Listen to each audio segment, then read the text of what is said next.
Hi, I'm Daniel Madison. Thanks for being here. Today's video, I'm going to spend a bit of time talking about Madisonist. First of all, if you saw my last video, you'll kind of know where my head is.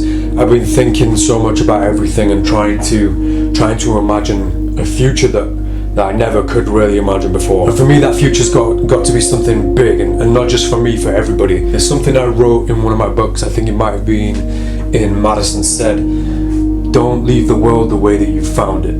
The only thing constant is change, and I'm discovering that. I'm finding that I'm always being challenged and changed.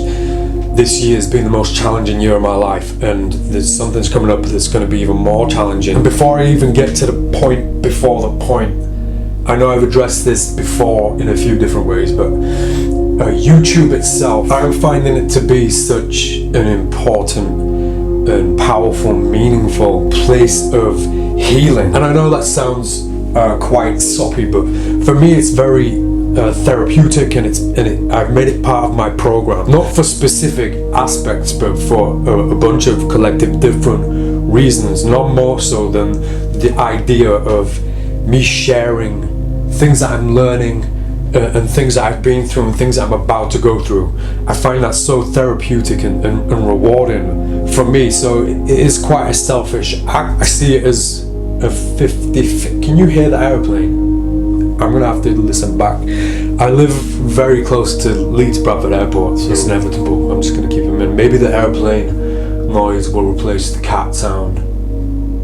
By the way, I kept the Lumetric clock, but instead of a YouTube count, it's now an email count. Anyway, I don't want to get back into emails after yesterday's video. Don't leave the world the way that you found it. And I'm finding that the more I share what I'm going through, what I've been through, what I'm about to go through, the more rewarded I feel when I see and I hear from people that little nuggets of information that I'm giving and I'm sharing, even though I might not realize at the time, I feel like I'm helping some people, and even if there's one person watching one video and it cheers them up, puts a smile on their face, distracts them or helps them in any kind of way, like knowing that that's happening is the most rewarding thing for what I'm going through. So we are in it together, and I really do appreciate you choosing to spend your time watching this. I want to talk about Madisonist. I spoke about it so much in previous videos.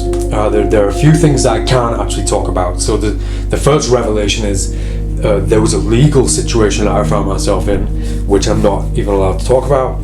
Towards the end of 2017, I went to Brad Christian, Mr. Illusionist, and he advised me, gave me so much advice, and a lot of it just went straight over my head. I took it all in mentally, but I didn't kind of act on it. I did take him seriously, but there were a lot of lessons. I guess it is that sentiment, that adage. There are things that you will learn by swinging a cat around by its tail that you cannot learn in any other way. Who said that? So although Brad gave me some incredible advice, like business advice, I didn't really get it until I've been through it. And then going through it and living through it and experiencing it firsthand instead of being told, and instead of learning lessons in the first place. Reality hit me. Reality was an alarm clock that woke me up and basically kept me alive. And that's become one of my drives, one of my motivations, is if I'd have taken him seriously when he gave me that advice, I probably wouldn't have found myself I probably would have found myself in the situation, because I wasn't being the best version of myself. Because of that, I now feel like if I can help somebody, if I can help people and prevent people from making the same mistakes that I've made, and stop people from making a decision that would have been my final mistake, if I can kind of help someone away from that and help somebody try and figure out the troubles that they're in and try and make something work, something creative, something that they're trying to make work, especially in our industry where I gather I'm talking to a lot of independent artists and independent creators like me. So the lessons that I've learned, I want to share them so that I can help people. Now, with all that being said, getting to the point and the lessons that I want to talk about with Madisonist, they will make a lot of sense now. And I must say, Charlie, you have been a very good boy keeping still this whole time.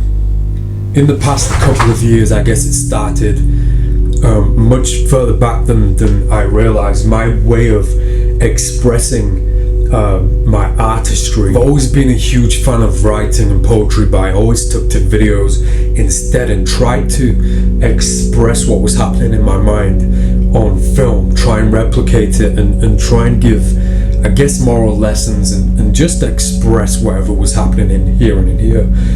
Going back quite a few years, it started with videos called like recovery, and more recently the Hurt video that I did with Andrea Smith. And in each video it was quite an obvious fight against myself, a fight against my demons, trying to overcome them and kind of squash them. And it was about 2016, at least the 2 years leading up to 2018, where I started to take it very seriously, the artistic expression and the demon fights, and expressing them and sharing them with people who recognize the same thing.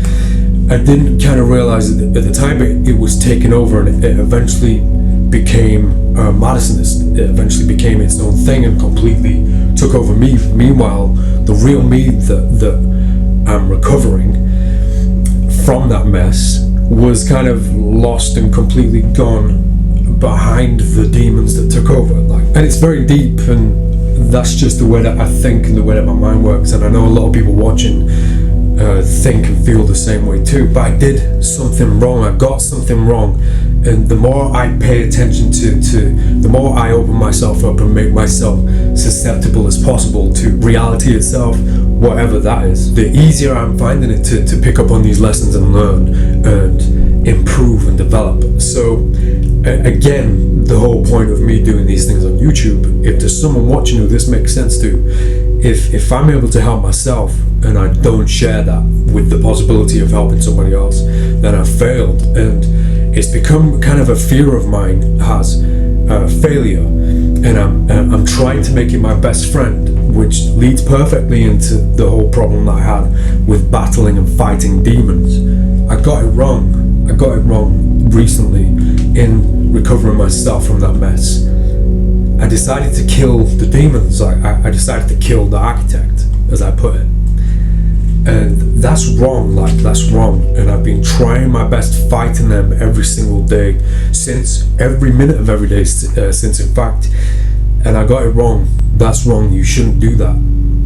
When I look back over my past, and especially those old videos, I had a relationship with the demons. You know, I wouldn't say we were friends, but I certainly had a relationship where I knew they were there. I didn't try and stop them, and I tried to use them to my advantage as much as possible, and I certainly did try to express them. Your demons, they're not there to hurt you or harm you, they're there to protect you. And it feels strange even talking about it. I might sound like a crazy person, and that doesn't really matter, it doesn't mean anything, that's just judgment, I guess, perception. And again, I'll keep repeating myself, if this helps somebody, then and I don't share it, then I failed. So going back to Madisonist, I shut this down, and I, even in the recovery, I tried to get rid of this. I tried to disassociate myself from not just the symbol, don't get me wrong, the logo itself, it's more for what it stands for, it's more of what Madisonist stood for. And my demons built Madisonist, they did. It wasn't me, it wasn't the me that has since been recovered or is being recovered. So if I try to stop them, if you try and stop those expressions that exist in you and the things that trouble you and get to you, if you try and stop them, they don't go away, they're still there, they still need dealing with, you can't just turn your back on them. And I found out that I did that recently, and it just doesn't work, they're still hanging around, you know. So although I'm not moving backwards, we're gonna embrace Madisonist. I'm gonna do my best to embrace it. It's a part of my timeline, it's a part of my history, it's a part of me, and it's never gonna go away. It's always gonna be there, and I'm proud to have it tattooed on my arm, despite what it represents and the fact that it was created by a very dark side of me, a very dark side which I need to learn how to love. And I'm sorry if that sounds soppy. It is embarrassing and it's humiliating because it's the most exposed I could possibly be, but I'm staying true to that one sentiment that if I can help at least one person by sharing this, then I've done a good thing, I've done something good, and that's healing for me. And I'm not going to approach this new way of living and thinking as a way of tackling demons or beating them, more a way of understanding them, managing them, and I guess becoming one with them. Because when I look back at those old expressional pieces that I did and the old things that I did, I'm really proud of those things, and it'd be a shame to say goodbye to them. So Madisonist ain't going nowhere. He's staying right here. He's in here and he's in here. And Charlie, you've got a best friend, man. You've got a best friend, and so have I. You know, and if this makes sense to you, and if you feel the same way that I do, and as humiliating as this is for me, I just hope that I've reached somebody who might have been thinking the same things or might be dealing with the same things. My commitment to this is sharing the progress. So it feels right. It feels like the right direction. If it's not, I'll share it with you. If it is, I'll share it with you. So Madisonist. Speaking of Madisonist, let's get to a few other points I want to make now that I think we're on the right path. They say never get somebody's name tattooed on you in case like you fall out with that person, or you know, you need it covering up, or you know, things happen in life. I disagree with that. I think if you decide to get somebody's name tattooed on you, a girlfriend maybe, or a boyfriend, and then you fall out with them and go your separate ways, and all of a sudden you've got this thing on you permanently that you don't want. Obviously you can get laser, you can get cover-ups. I like the idea of keeping them there, and I like what Johnny Depp did. I believe this is a true story with Winona Ryder. When they separated, he just changed the name Winona so that it said Wino instead. I quite liked that, and it's kind of in one of my tattoos that I got, a very important tattoo, Born to Die. And there was a moment where I came this close to dying, and I had this drip and all kinds of things going on. There was a drip in my arm, and it was kind of, it crossed over the word die, and I thought that's one thing I'm going to change. So I crossed out the word die and wrote the word live. Madisonist is like that. It reminds me of that. It's something that I created that I then kind of separated from emotionally, mentally, certainly as a business. But it doesn't. I don't want to cover it up. You can't be ashamed or embarrassed of things that you've been through and things you've done wrong. More importantly, failing is not weak. It is not a weakness, and it's certainly not wrong. It will be the biggest lesson for you. The biggest lessons that you learn in your life are going to come from failures. Right next to that same tattoo, I got error breeds sense. This is something I picked up from the campaign book from Luke Turner, an amazing artist, and the man himself behind Metamodernism. I think in my case, I'm a shining example of that. So if you've made mistakes, if you have swear word, if you have effed up, you know, there's nothing wrong with that. Be proud of the things that you've messed up. So in yesterday's video, I reached out for a whole different bunch of reasons. Help, basically. I'm not just looking for one person here. You know, I'm looking at expanding the whole enterprise, building everything bigger and bigger and bigger. So it's not just a one position thing. I want to work with artists. I want to work with performers, creators, just creative people, like-minded people, and I can help and provide and develop and create in so many different ways. Let's move forward together. I'm Daniel Madison. I really do appreciate you spending your time with me when you could have been doing other things. Thanks. See you next time.